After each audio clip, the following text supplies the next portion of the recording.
I'm Andrew Vaughn, Senior Content Writer for TRX, and you're watching The Training Tip. Another critical component of the TRX Tactical Conditioning Program is what we call the movement mastery mindset.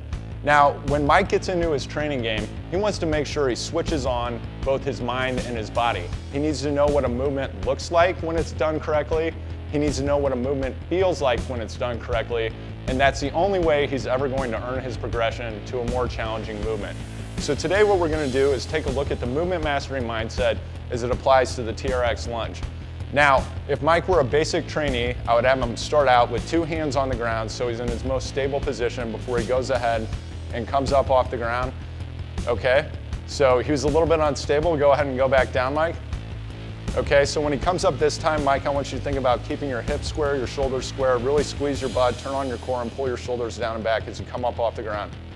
Okay, that's better. Go ahead and sink back down. Okay, so I know Mike's got his movement mastery mindset turned on. You feeling switched on, Mike? Yeah, he's always switched on. So now we're going to go ahead and progress this to just 1 hand on the ground. So slightly less stable starting position. Comes up, looks good. Let's go down one more time. Had a little bit of a waver there in the hip stability. Okay, that looks good. Go ahead and go back down. Okay, this time we're going to have Mike do a few reps in the more advanced progression with both hands up off the ground. And I want you to go ahead and start with a more vertical torso and go ahead and propel yourself up off the ground. Okay? All right. So that's a more intense version of the exercise.